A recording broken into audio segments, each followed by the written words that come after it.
రేపు ఎల్లుండి ఢిల్లీకి తెలుగు రాష్ట్రాల సీఎంలు. ఎల్లుండి జలశక్తి శాఖ మంత్రితో సమావేశం. పోలవరం బనకచర్లపై చర్చించే అవకాశం. 10 ఏళ్లు అధికారంలో ఉండేది కాంగ్రెస్సే. బీసీలకు 42% రిజర్వేషన్లు ఇచ్చి తీరుతాం. రేషన్ కార్డుల పంపిణీ కార్యక్రమంలో రేవంత్ రెడ్డి. కాళేశ్వరం ప్రాజెక్టు కూలేశ్వరం అయ్యింది. ప్రాజెక్టు దగ్గరే వారిని ఉరితీసినా తప్పు లేదు. స్థానిక ఎన్నికల్లో బీఆర్ఎస్ని తుడిచిపెట్టాలన్న రేవంత్. ప్రతివారం ఇందిరమ్మ ఇళ్ల బిల్లులు. ఎంత వేగంగా పూర్తి చేస్తే అంత వేగంగా నిధులు. అర్హులందరికీ ఇల్లిస్తామన్న భట్టి. కాంగ్రెస్ పాలనలో గురుకులాల్లో మరణ మృదంగం. 20 నెలల్లో 93 మంది విద్యార్థులు మృతి. మానిటర్ చేస్తానని సీఎం మాట తప్పారన్న హరీష్. కాంగ్రెస్ పార్టీ కవితల మధ్య అనధికారిక ఒప్పందం. ఆ పార్టీలో చేరేందుకు రంగం సిద్ధమైంది. అందుకే కాంగ్రెస్ నేతలు మద్దతిస్తున్నారన్న మల్లన్న.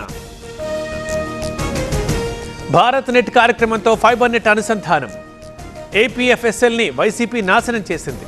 నిధులు దుర్వినియోగం చేశారన్న బాబు. లోకేష్ డైరెక్షన్తోనే తప్పుడు కేసులు. ఇంతకంటే సైకో ప్రభుత్వం మరొకటి లేదు. ఉప్పాల రాముపై కేసు నమోదు దారుణమన్న పేర్ని నాని.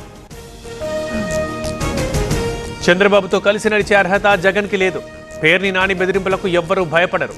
రాష్ట్రంలో అరాచకాలకు కుట్ర చేస్తున్నారన్న కొల్లు. ఓటమి తర్వాత కూడా వైసీపీకి బుద్ధి రాలేదు. రప్ప రప్ప అంటూ భయపెడుతున్నారు. అరాచకాలు చేస్తే చూస్తూ ఊరుకోబోమన్న అనగానే. దేశానికి సేవ చేసే అవకాశం దక్కడం సంతోషం. తెలుగువారి ఔన్నత్యాన్ని పెంచాల్సిన అవసరం ఉంది. గోవా గవర్నర్ పదవిపై అశోక గజపతిరాజు కామెంట్స్. గాంధీ భవన్లో మెదక్ జిల్లా నేతల సమావేశం. గొడవలు సహజమే, కలిసి పనిచేయండి. స్థానిక ఎన్నికల్లో గెలవడమే ముఖ్యమన్న పొన్నం.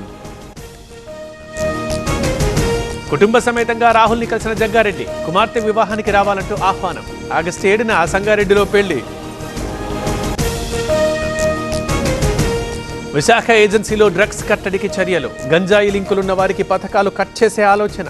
ఏపీ హోంమంత్రి అనిత కామెంట్స్. టీటీడీలో మరో అన్యమత ఉద్యోగి వ్యవహారం. కారుపై బైబిల్లోని వాక్యం. ఇలాంటి ఉద్యోగుల్ని డిస్మిస్ చేయాలంటూ బీజేపీ డిమాండ్. భద్రాద్రి కొత్తగూడెం జిల్లాలో గంజాయి దగ్ధం. 664 కేజీల సరుకు దహనం. 3,22,00,000 విలువ. జమ్మూలో బీజేపీ ఎమ్మెల్యేల ఆందోళన. ప్రభుత్వ ఉద్యోగాల్లో ఉర్దూని కంపల్సరీ చేయడంపై నిరసన. సీఎం ఒమర్ అబ్దుల్లా తీరుపై మండిపాటు. అమరవీరుల దినోత్సవంలో పాల్గొనకుండా ఎల్జీ ఆంక్షలు. సమాధుల దగ్గర ఒమర్ నివాళి. గోడ దూకి శ్మశానంలోకి వెళ్లిన సీఎం. విద్వేష ప్రసంగాలపై సుప్రీంకోర్టు అసహనం. కట్టడికి కేంద్రం చర్యలు తీసుకోవాలంటూ ఆదేశం. భావ ప్రకటన స్వేచ్ఛని ఉల్లంఘించకూడదని సూచన.